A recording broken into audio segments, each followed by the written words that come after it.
வணக்கம் நண்பர்களே, உங்கள் எம்எஸ்.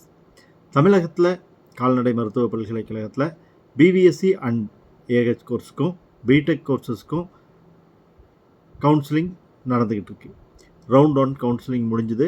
ரவுண்ட் 1 கவுன்சிலிங்கில் வந்து மோஸ்ட்லி எல்லாருமே சீட் எடுத்திருந்தாங்க. அதுக்கப்புறம் அதில் சீட்டில் கொஞ்சம் பேர் ஜாயின் பண்ணாதனால இன்டர்னல் கவுன்சிலிங்கும் அப்புறம் வந்து ரவுண்ட் 2 கவுன்சிலிங்கும் நடந்தது.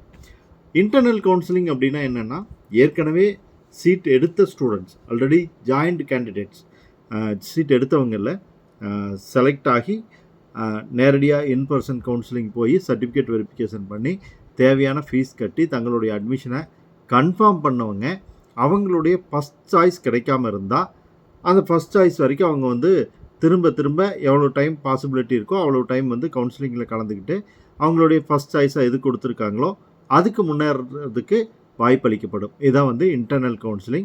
இந்த இன்டர்னல் கவுன்சிலிங்கில் யார் கலந்துக்க முடியுங்கிறது ரொம்ப தெளிவான விஷயம்.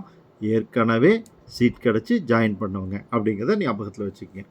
ரெண்டாவது, இப்போது இவங்கெல்லாம் மேலே போனதுக்கப்புறம் சீட்ஸ் வேக்கண்ட் ஆகும். எப்படி இன்டர்னல் கவுன்சிலிங்கில் ஃபஸ்ட் ரவுண்டில் பார்த்தீங்கன்னா மொத்த சீட்டும் கம்ப்ளீட் ஆயிடுச்சு.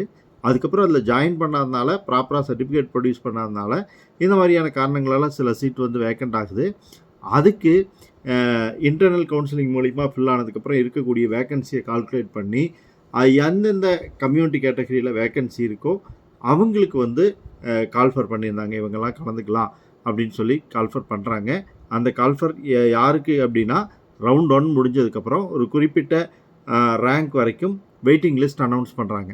அந்த ரேங்க் வரைக்கும் இருக்கக்கூடிய ஸ்டூடெண்ட்ஸ் வந்து கலந்துக்கிறாங்க ரவுண்ட் 2ல்.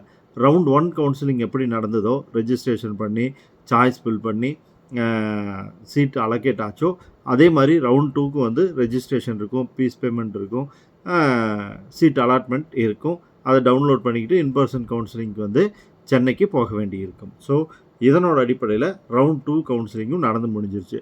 ரவுண்ட் 2 கவுன்சிலிங்கில் கொஞ்சம் பேர்த்துக்கு வந்து புதுசாக சீட் கிடச்சிது. இப்போது ஸ்டூடெண்ட்ஸோட கேள்வி என்னென்னா, ரவுண்ட் 3 இருக்குமா? will there be round 3 in TANUVAS 2025 அப்படிங்கிறது தான் கேள்வி. கடந்த ஆண்டுகளுடைய நிலவரத்தை பார்க்கும்போது ரவுண்ட் 3 அப்படிங்கிறது வந்து இருந்திருக்கு.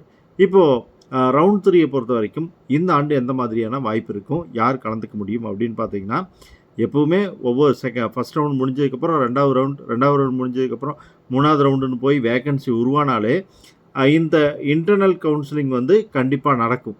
இப்போ தங்களுக்கு வந்த கேம்பஸே பிடிச்சிருச்சு, அதே ஜாயின் பண்ணிக்கிறோம் அப்படின்னு நினைக்கிறவங்க வந்து இந்த இன்டர்னல் கவுன்சிலிங்கில் கலந்துக்கணுங்கிற அவசியம் இல்லை. ஆனால் எனக்கு என்னோடய ஃபஸ்ட் சாய்ஸ் தான் வேணும்னு நினைக்கிறவங்க வந்து அதுக்காக இந்த இன்டர்னல் கவுன்சிலிங்கில் கலந்துக்கலாம். ஸோ ரவுண்ட் 3 நடந்தது அப்படின்னா அதில் கண்டிப்பாக இன்டர்னல் கவுன்சிலிங் இருக்கும்.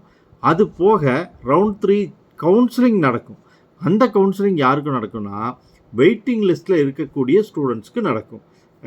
அந்த வெயிட்டிங் லிஸ்ட்டில் இருக்கக்கூடிய ஸ்டூடெண்ட்ஸில் எந்தெந்த கம்யூனிட்டி கேட்டகரிக்கு சீட் வேக்கண்டாக இருக்கோ அந்த ஸ்டூடெண்ட்டுக்கு வந்து கவுன்சிலிங் நடத்தி உங்களுக்கு சீட் அலாட்மெண்ட் கொடுத்து இன்பர்சன் கவுன்சிலிங் வர்றதுக்கான சர்டிஃபிகேட் வந்து கொடுப்பாங்க. இது எல்லாத்துக்குமே கிடைக்குமா? வெயிட்டிங் லிஸ்ட்டில் இருக்கிற எல்லாத்துக்குமே சீட் கிடைக்குமா அப்படின்னா கிடையாது. ஏன்னா மொத்தமே நம்பர் ஆஃப் சீட்ஸே வந்து ரொம்ப கம்மி தான் தமிழ்நாட்டை பொறுத்த வரைக்கும் கால்நடை மருத்துவ பல்கலைக்கழகத்தில்.